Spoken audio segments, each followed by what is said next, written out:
Mon deuxième sujet, c'est peut-être qu'il y en a qui en ont entendu parler, là, c'est Sébastien Trudel, qui est animateur à sa rentre au poste à Énergie, qui vit toute une saga, dans le fond, avec son père qui est hospitalisé depuis le 28 décembre.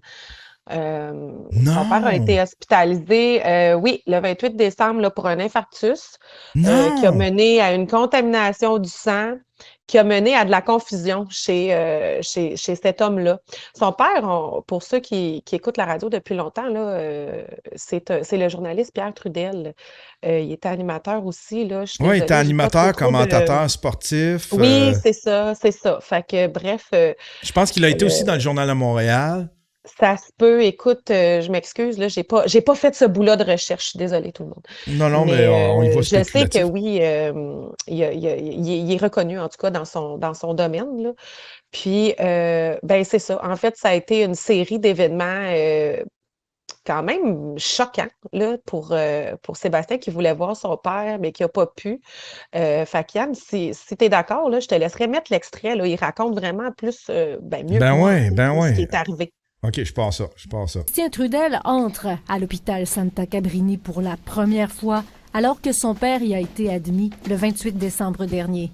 En rentrant à l'urgence ici, ils se sont rendus compte qu'il avait fait un léger infarctus et que ça faisait plusieurs jours qu'il traînait, donc ça avait contaminé son sang et ça avait provoqué un délirium. Donc là, il était totalement perdu. Ah Il savait pas où il non! était.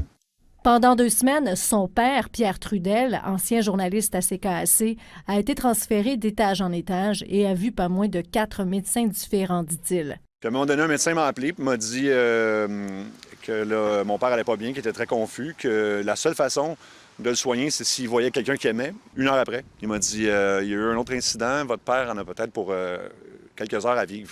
Fait que j'étais sous le choc total. Ils l'ont envoyé aux soins intensifs et là, j'ai plus de nouvelles pendant 72 heures. Quand on l'a envoyé aux soins intensifs, on l'a envoyé par erreur avec un patient COVID. Et on m'a dit, Ah mais là, non!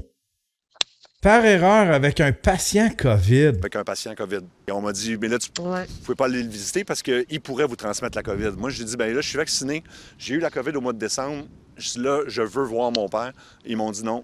Les autorités de la santé nous ont répondu que la première demande de visite a été faite seulement lundi dernier et pas quotidiennement. Pardon? Puis l'entrée à l'urgence. Est-ce que c'est une blague? Ils disent toute personne admise à l'urgence peut être accompagnée d'un proche et ce tout au long de son séjour. Wow! Il l'apprend sur le fly. C'est ça. Yann, je vois dans la Toute chatroom personne qu'il admise y à en a qui l'urgence peut disent que être le son est accompagnée en d'un mono à proche droite. et ce tout Ouais, je le sais. C'est ça, là. OK. Ça, c'est les défauts de. Ça, c'est TVA qui font ça. C'est les stations de télévision, là. Quand on faisait du montage dans l'ancien temps, là, c'est que on mettait toutes les entrevues d'un côté, puis tout le B-roll, le son du B-roll de l'autre côté. Fait que, tu sais, c'est pour ça que quand que, tu sais, tous les sons de, admettons, les sons de char puis les sons d'ambiance, ils mettent tout ça de l'autre côté. Puis après ça, quand ils archivent ça, ben c'est plus facile de récupérer soit les entrevues ou soit juste le B-roll, tu sais. Ah, Mais ils font ok. encore ça en 2000 alors qu'on est tout numérique. On peut être multipiste. Il n'y aurait pas besoin de faire ça. Mais là, après ça, c'est parce que s'ils se trompent puis qu'ils mettent pas une version mono en ligne, ben là, tu te ramasses avec ça, là, tu sais, là, puis TVA, ça Ouais. leur arrive tout au souvent. long de son séjour. OK. Ceci n'a pas été le cas. Je continue ben oui, je continue la vidéo. Lors de son Parfait. séjour à l'urgence, bien que la famille soit demeurée en contact avec l'équipe clinique dès le premier jour de son admission à l'hôpital, aucune demande de visite n'a été formulée avant le 11 janvier.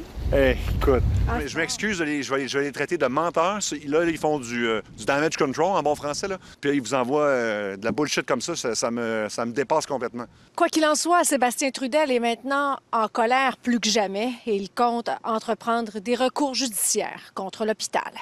Véronique Dubé, TVA Nouvelles, Montréal. Moi, j'irais Beverly Hills Cop. J'irais full Beverly Hills Cop. Je me déguiserais en docteur. Puis je ferais comme « Salut! Salut! Salut, infirmière! Oui, on s'est croisés. Oui, je vais travailler aujourd'hui. » Puis là, j'irais voir mon père. Ben oui, ben il y en a qui ont suggéré, j'ai entendu ça à la radio, ben je l'écoutais aussi, je l'écoutais à son émission de radio, puis il y en a qui ont suggéré, mais comme il répondait, il est grand, il est frisé, il est un peu difficile à camoufler, mettons, là, mais... Non, mais tu te mets genre un bandana ou quelque chose, n'importe quoi, là, Ouais. tu sais, là. Puis C'est ça, moi, je suis c'est certain que... Puis tu sais, tu peux pas Puis je sais pas, une fausse moustache, un gros nez en plastique avec une fausse moustache. Puis je serais allé voir mon père. Ah, c'est épouvantable, ça! qu'il Ben, fasse c'est ça. Ben, finalement, il a pu voir son père vendredi soir dernier. Il a fait une intervention à l'émission de Drainville là, dans la même journée, là, si je me rappelle. Puis ça a l'air que ça a porté ses fruits parce que justement, il a pu voir son père vendredi soir. J'ai vu sur Facebook que son père va mieux, mais c'est ça. Il y a une poursuite là, qui est envisagée, là, une poursuite contre l'hôpital dans le fond. Ben là. oui. C'est une histoire à suivre, mais je trouve ça quand même inconcevable là, que Ouais. ce soit passé de cette façon-là. Puis je me dis, parce que l'infirmière avait suggéré à Sébastien d'alerter les médias avec ça. Fait que ça tombait bien qu'il y ait un pied déjà dans le milieu. Mais je me dis, pour monsieur, madame, tout le monde, qui n'a pas accès aussi facilement aux médias. Ouais, il y en a qui l'ont vécu, ça, mais qui n'ont pas eu la même chance, tu sais. Non, c'est ça. Fait que je trouve ça vraiment, vraiment déplorable. Je trouve ça malheureux. Puis, bref, si jamais vous êtes dans cette situation-là, ben bien entendu que... Contactez JE. On disait ça quand on était jeune. Je vais contacter JE! Oui. Moi le dire à JE, je connais JE. Moi, je fais ça à cette heure, je l'ai déjà raconté et sous-écoute, mais admettons,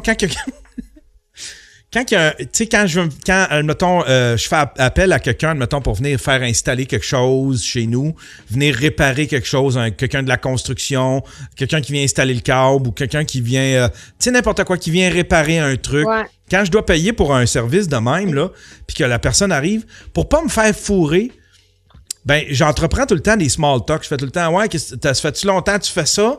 Puis là, genre, oui, ça fait 10 ans. Puis là, ben, quand il me demande à moi qu'est-ce que je fais, je dis tout le temps, moi, je suis réalisateur pour la facture. Puis habituellement, en tout cas, j'ai jamais eu de problème. Il n'y a jamais personne qui a essayé de me fourrer avec quelque chose qui m'a fait une mauvaise job, tu sais. Je me dis tout le temps, dans ma tête, je me dis, moi, apprendre ça, admettons, là, j'allais chez quelqu'un puis il me dirait, je suis le réalisateur de la facture, ben, je donnerais un esti de bon service. Puis je fais tout le temps ça, c'est rendu mon, comment qu'il appelle ça? C'est ton joker. Ouais, c'est ça. C'est une carte qui est toujours bonne à sortir, là, c'est clair. Mais là, tu donnes ta carte à tout le monde. Fait que peut-être que les techniciens vont trouver qu'il y a bien des réalisateurs à l'équipe de la facture au JE, mais bref. Les gars de Belle-Fibre vont faire comme Calice, il y en a donc bien des réalisateurs de JE. C'est ça. Ben, on lui souhaite, je souhaite à Sébastien que ça se résorbe et que son père aille mieux. J'espère que son père va aller mieux. Caroline, c'est vraiment triste tout ça. Oui, vraiment. Wow. C'est tellement un bon gars. Ceux qui écoutent, là, si vous voulez voir une bonne entrevue, un bon WhatsApp, là, les WhatsApp ces temps-ci sont tous bons, là, sont tous excellents. Là. Jerry fait un job d'enfer. Mais il y en a un avec Sébastien Trudel. On a tellement oublié comment ces gars-là, les justiciers masqués, en ont fait des trucs puis qui en ont vécu des affaires. Là. C'est complètement fou. C'est tellement un bon WhatsApp. Allez voir ça. C'est un astifi de bon épisode. Fait qu'en tout cas... toutes mes pensées pour Sébastien puis à Pierre, son père, qui on s'est pogné souvent sur les réseaux sociaux. Il est piqué sur bout. Puis là, je disais... Puis lui, il prenait pour Marois. Il prenait pour Marois. Puis là, ben... j'avais fait une joke qui se moquait... Tu sais, qui se moquait un petit peu de Pauline Marois. Puis là... Mais tu sais, c'était un peu sur son physique. Puis là, il dit... Ça, c'est cheap de te moquer du physique de Pauline Marois, mais j'étais là.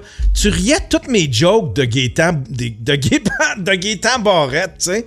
Mais tu sais, c'est ça.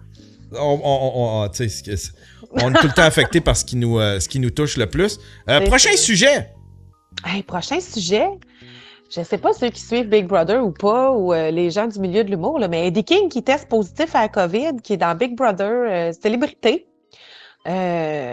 Écoute... Ah, ouais! Ouais, fait que là, ça fait quoi? Faut qu'il l'isole tout seul? Ben, il est isolé, il n'a pas droit de cellulaire, il n'a pas droit, bien entendu, de tout ce qui est technologie, mettons, là, pour pas y donner un regard sur le monde extérieur. Mais je trouve ça juste particulier. S'il y a quelque chose à laquelle je m'attendais pas, c'est bien ça. Je veux dire, il y a Morrison qui dit que c'est le deuxième qui est testé positif à la COVID. Exactement. Ben, il y a Eddie King qui a été annoncé hier, puis après l'épisode d'hier soir, ben là, la production a annoncé qu'il y avait un deuxième candidat aussi, là, là, je connais pas l'identité. Fait que ceux qui sont dans le secret des dieux, peut-être le savent, mais j'ai lu que ça allait être annoncé cette semaine là, dans les quotidiennes. Mais je te dirais que les Ben là, ils l'ont soupçons, tout rendu là. ben là, c'est parce que c'est ça. C'est bien bizarre de penser qu'il y a quelqu'un qui l'a. Il devrait splitter la maison en deux puis faire un côté COVID puis un côté pas COVID. Tu sais, mais tu sais, c'est pas fou. Il y a quelqu'un qui disait, je me souviens plus c'est qui. Je sais pas si ça se ferait. Sûrement que ça serait compliqué, mais il y a quelqu'un qui disait, une fois que l'infirmière, admettons les infirmières, là, une fois qu'ils l'ont attrapé, la COVID, là, ouais. tu sais, quand ils ont plus de symptômes, puis quand ils se sentent bien pour revenir, au lieu de les garder à la maison en quarantaine pendant un autre 10 jours, ils devraient les faire travailler sur les départements de COVID. Tu sais, eux autres, il n'y a plus de chance de l'attraper. Ils l'ont attrapé, ils ont les anticorps pour au moins, admettons, tu fais comme, vous allez travailler sur l'unité COVID pendant 2 mois et demi, tu sais. Puis après ça, ben là, on va vous retourner, tu sais, mais pendant 2 mois et demi, eux autres, ils ont des super pouvoirs, ils peuvent traiter, parce qu'ils peuvent pas leur donner aux patients COVID, puis les patients COVID, eux autres, ils l'ont déjà attrapé, ils peuvent pas leur ravoir une deuxième fois. Je sais pas si tu comprends. Ouais. Fait que quelqu'un, je pense que c'est du syndicat, je sais pas, il y avait quelqu'un qui suggérait ça comme solution, puis j'ai fait comme, ben oui, c'est brillant. Parce que tu sais, la COVID, pour la plupart des gens, ça dure 3-4 jours. Après ça, exactement. Tu reviens au travail, tu soignes, tu t'en vas dans l'unité COVID, puis tu peux travailler là sans déranger personne. Même, ça peut... Techniquement, ça peut quasiment être une aile où est-ce que tu n'as pas besoin de mettre de masque. Il n'y a plus besoin de masque, il n'y a plus besoin de rien. C'est vrai, hein? Ben oui. Ben non, mais c'est pas fou. Puis surtout qu'ils ont réduit le temps d'isolement là, à 5 jours, là, si je me trompe pas. Fait que oui, je pense que c'est pas une solution qui est folle. C'est sûr que je connais pas tous les paramètres d'un hôpital, là, mais il me semble que... Il y a sûrement une faille dans l'idée. Là. Il y a sûrement... Ça doit pas se faire comme ça, mais je trouvais, disons, en tout cas, sur papier, c'était une bonne idée. Ouais. Ben d'accord. Fait que c'est ça, là, à suivre. On va voir comment ça va se passer, mais c'est ça. Là, on pense, en tout cas, les gens se disent que ça pourrait être Carl Wilcott, là, la deuxième personne qui a testé positif, vu qu'il partageait la même chambre que Eddie. Carl Wilcott, il fait quoi dans la vie? C'est qui? Carl Wilcott, il a joué dans Le Chalet. Donc, c'est une vieille émission, c'est une vieille référence. Je sais qu'il a joué dans une émission plus récente. Là, malheureusement, je ne suis pas toutes les téléromans, fait que je me rappelle pas c'était quoi le nom, mais c'est ça. Fait que... Chris, rendu là, ramenez Gilles Payet, tu sais. Ramenez Gilles Payet, puis... Non, mais je veux dire, Carl Wilcott, c'est pas un vieux de la vieille, là. C'est vraiment moi qui sors une vieille référence parce que Le Chalet, c'est une vieille émission qui joue plus. Mais c'est un jeune, là. C'est un jeune comédien. Ben, c'est ça. Fait que je peux pas dire vraiment à plus, là. Je connais pas trop dans quoi il a joué aussi. Mais, ton prochain sujet, on va le mettre à la fin, puis je veux parler de la fille d'Hélène Boudreau, la fille de l'UQAM, ouais. Qu'est-ce qui se passe avec la fille de l'UQAM? Qu'est-ce qu'elle a fait encore? J'ai été curieuse, Yann, parce que ça fait quand même quelques jours là, qu'elle annonçait qu'elle allait faire un dating show live sur Facebook, puis qu'elle allait faire rentrer des participants un par un, puis que les participants allaient pouvoir la charmer, puis bon. Puis le prix, c'est qu'il gagne une date téléphonique, là, tu sais, c'est ça. Fait qu'il gagne le privilège d'échanger. Puis c'est elle le prix? Oui, c'est elle le prix. OK, parce que j'ai lu le titre hier, vite fait, puis je me suis dit, elle va essayer de matcher les gens. Non. Non. C'est elle le prix. Oui, c'est elle le prix. Mais écoute, faut s'aimer en tabarnak. Hey, on va faire un dating show, puis sais-tu quoi? Hein? Celui qui va... Hein? Il va gagner le gros lot. Moi, je suis le gros lot. Moi. Écoute, je sais pas si tu as eu du succès dans le sens où j'ai regardé la première demi-heure sur Facebook, mais ça fonctionnait tellement pas bien. Il y avait beaucoup de problèmes techniques. Elle n'arrivait pas à faire rentrer les gars. En fait, elle en a fait rentrer 2. Puis bref, elle a transféré sur Instagram. Son compte est privé, je la suis pas.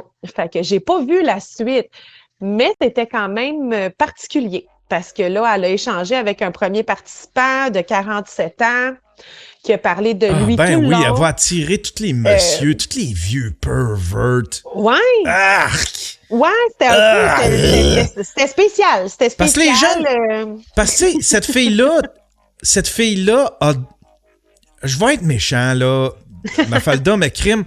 Elle fait cheap. Elle fait cheap. Tu sais?